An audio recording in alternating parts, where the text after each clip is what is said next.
Kingstream Entertainment. Ruslan. All right, so it's official. Lecrae put a tweet up officially saying that he's pro-life, ladies and gentlemen. You could stop worrying.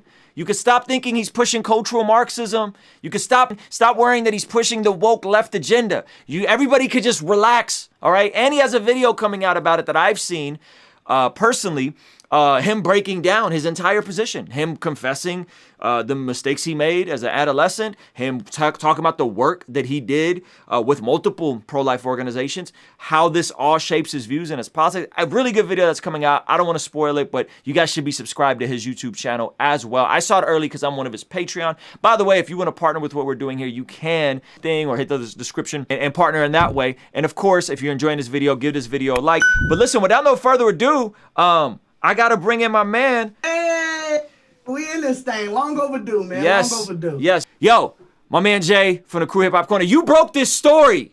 If we could even call it a story. You broke this story.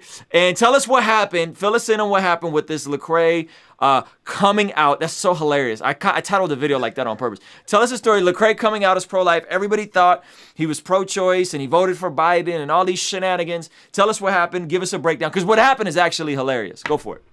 Yeah, man. So, you know, I did my work as a journalist, as I do, and I was scrolling Twitter, where a lot of my information comes from because people don't have filters, and somebody said, "Hey, if Lecrae comments under this or puts on his timeline that he is pro-life, I'll give him a rack." $1,000.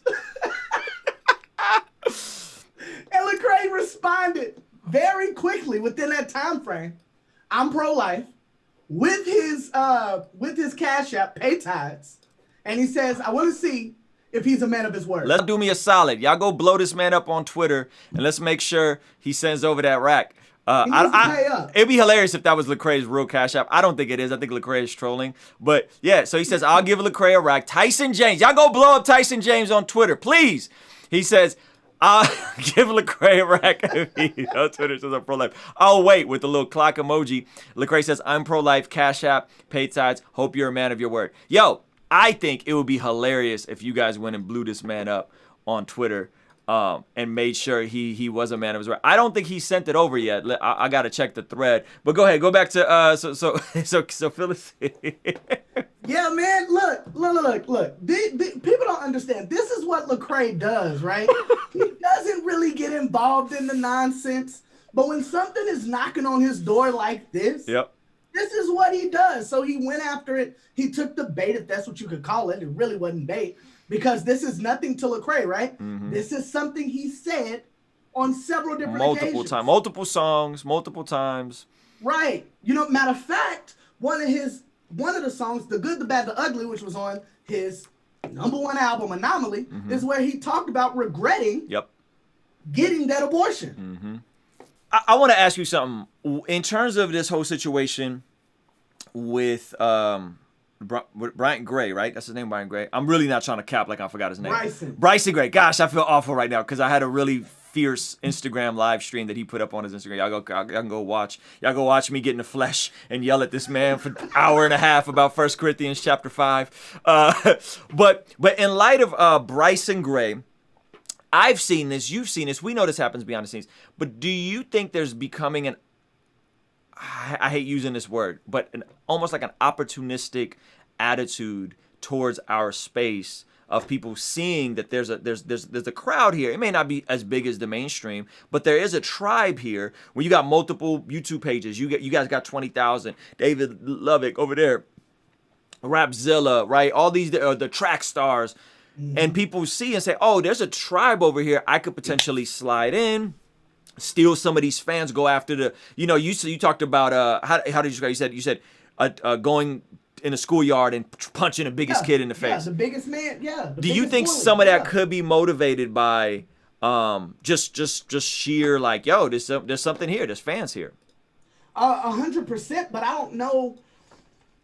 I don't think they come in thinking that, right? Now in Bryson's case, it doesn't seem like he's been a Christian rapper for that long. Honestly, if you listen to him, it kind of seems like that he may be new in the faith. Who knows? He's doing that. He's doing that King James only version vibes though. Well, yeah, exactly. So I don't think that they come in CHH thinking that like, yeah, as soon as I'm gonna take out Lecrae, or because that's where it's at, or I see all these fans. No, I really think they get in with a heart behind trying to make faith-based music because they don't want to make music like the world. But the issue is here we do have fans. People do get paid for rapping. Here, you know what I'm saying? Yeah. And so when they find out that the infrastructure, which we do lack, but we do have, if you can, you get where I'm going. Yeah. But when they get over here and they see that, then it's like, oh, well, maybe if I do, I see a lot of people don't like Reach. Well, if I do something jabbing at them, I might be able to get on. So it's the same thing that happens everywhere else. People like to act like because we're Christians or we're in a Christian space that it's going to be different. And the fact of the matter is it's not. It's all the same everywhere. Yeah, I could tell you this, and I don't want to go into particulars, but I've sat with executives from both Interscope and Atlantic many moons ago, and Lecrae and Reach being the prototype was brought up, and like, yo, you guys could do what they did. This is in the, the height of the Dream Junkies era. And it was interesting that even back in 2015, they were paying attention a lot. They were really paying attention. They were watching the numbers, and they saw that this was an emerging market that could pop off and was popping off. And my buddy Jeff Vaughn, I'm still friends with Jeff Vaughn, who's the president of Capital now, oddly enough. I should try to get him on the channel. Tried to sign Lecrae back in like 2012 to Atlantic. Joseph P told me, yeah, and so he had been reaching out, and so I think people on the industry side see the opportunity, which I think is dope. People on obviously just in the viral space see the opportunity, and my idea was like, yo, we should be learning from Bryson. Like, I think he's sharp. He tried to play me with this isn't a marketing plan. It's a marketing plan, dog. You were wearing a MAGA Santa hat. You literally wearing a gigantic hat that said, a Santa hat that said, "Make America Great Again." Like, you know what you're doing, right? Even if you're just trying to do your version of Tekashi 6ix9ine, you still understand that you're gathering attention. That is marketing. Facts. So I think it's interesting, but what do you think we can learn from Bryson? Like, what do you think we can learn from everything that, just like you said, nobody knew who he was 2 days ago, and now everybody in CHH knows who he is. Yep. So, I mean, that's it. I mean, honestly, it sucks that that's what it is. Because, come on, our channel specifically, we thrive off of this happening in Christian hip-hop. If these things did not happen, we would adjust. But this is our core. We you know what I'm saying? We cater to our core. Yes. So, as far as what we can learn from him, I mean, just the fact of, like you said, and plenty of yours, find a niche and cater to that niche, period. You know what I'm saying? He found out that a black person who's MAGA-centric was already going to get the views. And then if I start saying, because most people in CHH love to claim that certain people aren't Christians or whatever the case is, if I start attacking those people, then I'm going to get on. I'm going to get that base with me, which 9 times out of 10, those who say that are MAGA Christians anyways, right? The ones that say, "Oh, Derek Minor, you're too pro-black," or Lecrae, you're too, you know what I'm saying? Yeah.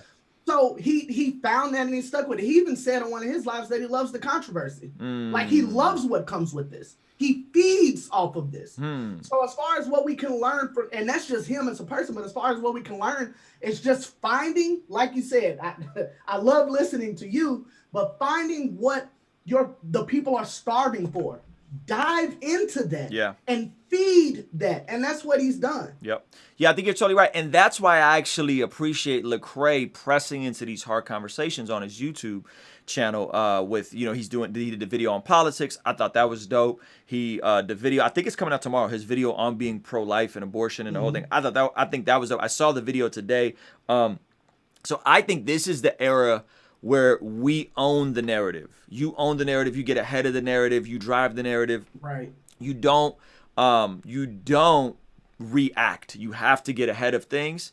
And I think he did a good job of it. And I think the more we see Lecrae do it, I think it's going to work out well for him, because unlike a Bryson or whoever, right, that would come at him, I feel like what's interesting to me about Lecrae is the amount of discretion and wisdom he does use when he does speak on. I mean, goodness gracious, that man is very carefully calculated with the words he uses, and just him coming out and just being like, "Yo, I'm pro-life," but then I'm sure he knows he got the video dropping, right? With the whole breakdown of all of his position and how it all works together. So I think he's very calculated, and I think it's that balance. How do we seize the opportunities and understand that to a degree, people like drama, people like controversy, people, if we just did, Ruslan's channel, we're going through the book of Romans, you guys wouldn't be here. Like y'all, and I would love that. I would love nothing more than just sit down and do the book of Romans. We're just gonna do a verse by verse expository series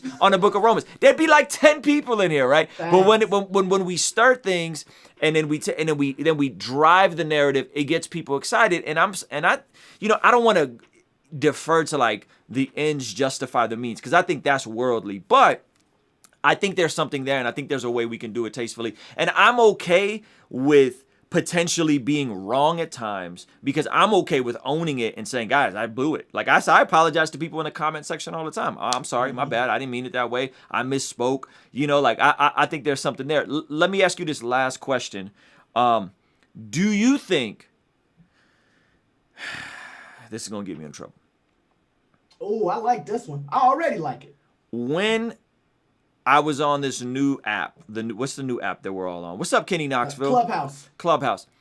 A lot of folks are like, yo, there's no more Christ in Christian hip hop. There's no more faith stuff in Christian hip hop. There's no right? And I'm just kind of like, okay, I don't see it that way. But when I hop into these conversations, and I'm not around people a lot, mind you. Like I literally be at the crib and at the gym and the grocery store, right? Like I don't go nowhere. I don't be around anybody. I'm not traveling right now.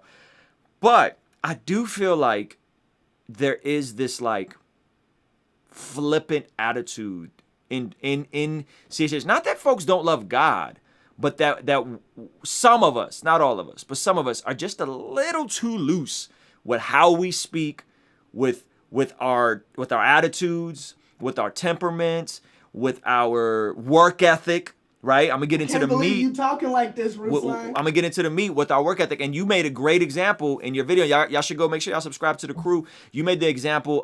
You gave the example of Wande crushing it on TikTok right now and having almost 1 billion views on her challenge. And I said, and you said, why aren't more Christian hip hop rappers on there? And I said, cause they're lazy, right? Thanks. So there's this flippant. We're gonna talk how we want to talk. We're not really going to talk about the Lord. We're not really going to pray together. We're just going to be like homies in the name of Jesus. And when there's emerging technology like YouTube and TikTok, why is there not dozens? Why is there not dozens of Paul Russell, Wandays, and Nick D's on TikTok right now? Why is there not dozens? And Erica, is it Erica Mason? She's crushing on TikTok too. Yeah, why is there not dozens of us in Christian hip hop blowing up on TikTok and blowing up on YouTube? Because I keep telling y'all the space is fertile. Paul Russell and Nick D and Wande has showed y'all it's fertile. Like there's people that are hungry, but it seems like the workers are few, or they're just lazy. They just rather cater to the same 100,000 Rapzilla, Reach Records fans on Instagram, when there's literally millions of people out there that would love what we do if they only knew it existed. Thanks. Well, a couple things. One, I'll just go to the TikTok thing real quick. I think that because we have a lot of clones. On TikTok, you have to be original. Come on. If you continue, the problem is, like, what was one of the things that we used to see a lot of when Reach Records first came around? Everybody wanted a 116 type movement. And you did an excellent job. Each time that you have reinvented yourself, you've done an excellent job of creating your own, right? Your own type of movement. But that was one of the things that we saw. So the reason why they're not on TikTok, for one, they're ignorant of the way it works. You know what I'm saying? Like you said, they're too lazy, so they're ignorant of the way it works. And for number two, they're like, oh, well, I can't do exactly what Wande is doing. I can't do exactly what Paul Russell is doing, because Paul Russell got it, by the way. Come on. Like what he's doing with crushing. Paul's at like 200,000 on TikTok. See, look, This is what I'm saying. Give you his exact numbers. I'm gonna give you Paul's exact numbers. Paul Russell, 186,000 followers on TikTok. Nick D. What? Nick D. Let's talk about Nick D. 125,000 followers on TikTok. It's crazy. That's It's crazy. That's wild. But again, well, for number one, the TikTok algorithm is excellent. Amazing. That's what people don't understand. Like, we jumped on TikTok. I put a video. I didn't add nobody. I didn't do anything. Just a couple hashtags. And in under 24 hours, brand new TikTok, but in under 24 hours, got 300 views. Not adding nobody, not attaching ourselves to Reach or Rapzilla or anybody. And that's what the algorithm gave us. So shout out to TikTok. They know whoever owns it, they know what they're doing with the algorithm. They really should be dispersed everywhere else. But that's neither here nor there. So that's the reason why they won't get on. Third thing, second thing, can't remember where I'm at. You're right. Laziness. The fact that they have to put in more effort than what they already do. Now, to be fair, Ruslan, you know as well as I do, having all of these social media platforms becomes a hassle. And the thing is that they don't understand, what you put in certain places cannot be the same everywhere. Dylan Chase gave us this advice when we first started in 2012. He said, if you're going to have a Twitter, you can't put up the exact same stuff on Twitter that you put up on Instagram. The platforms are different for a reason. You know what I'm saying? So, but a lot of these people, they'll just post the same thing everywhere, and it'll hit who it hits, but there's no real engagement. So again, being lazy, right, is stopping a lot of that. But I think my fans are going to hate me too, but from a Christian perspective, I think you're right. I think we have gotten to a point where we're just too loose. We don't have a governing body. I heard this today. We don't have a governing body within CHH. So unfortunately, fortunately and unfortunately, because I think they go hand in hand, you can move how you want to move. You don't have anybody saying, yo, what you're saying just doesn't line up, or the way that you're acting just doesn't line up with what we kind of wanted this to be. But that comes in with none of our OGs stewarding the younger ones coming up. The OGs rapped. Listen, I don't know if I'm an OG, okay? Shout out to Loom Hip Hop. They call me an OG. Jay, I be trying out here, bro. I be tapping in with people. I be checking with people how their mental health is going. I really be out, like, behind the scenes, really be trying to press in the relationship. And I'm telling you, it's I don't know what it is, bro. I don't know what it is. And that's why I'm out the way. Like, I'm just like, you know what? I'm out the way. I'm here. And by the way, if y'all watching this, I love everybody. But if y'all watching this, you feel convicted as an artist, we talking about you. We talking about if the shoe fits, wear it. And if you need help, you know I'm always here for anybody, anybody. And I know everybody for the most part. I know everybody behind the scenes. So if anybody needs help, hit me, because this thing should be, in my opinion, shout out to MC Nice, who's in the building, by the way. In my opinion, this thing should be 10 times bigger than it is. And if we leverage the technology, like, come on, bro. Could you imagine for a minute if What Up RG had a vlog on YouTube, like Belief in Fatherhood? How dope would that be? Come on. You know what I'm saying? Like, could you imagine if Paris Cheriz was dropping little live videos on TikTok the way Nick D does? Like, this thing could be huge. Like, this thing could be huge. And the community is there. Like, there's a dope, like, everybody's homies behind the scenes for the most part. But I just feel like the output bugs me. And then it's the output mixed with this kind of like, blah, I'm just an artist and I just do what I want. Blah. And they're like, come on, bro. Like, we got to seize the day, man. We got to take these opportunities, because there may not be another TikTok for another decade. Like, YouTube may not be this fertile in 2-3 years from now. Like, these algorithms change. I mean, look at Instagram. Look how much Instagram and Facebook changed. 5-6 years ago, you could go viral like that on Facebook. Not anymore.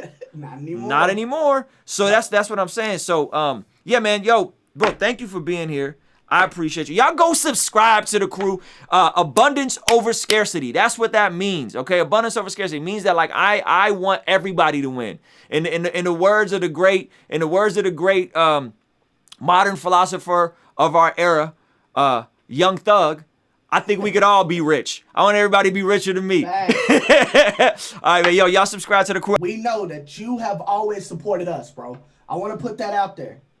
That you have always supported us been in our corner, pushed us, helped us to get better in our craft, man. So I don't want that to be lost in the middle of this. Like, you have helped out a lot, Roos. I don't think you get your flowers, and I wanted to make sure to put that out there. Thank you, man. All right, guys.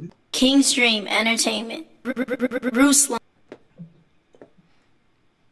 Kingstream Entertainment. Ruslan.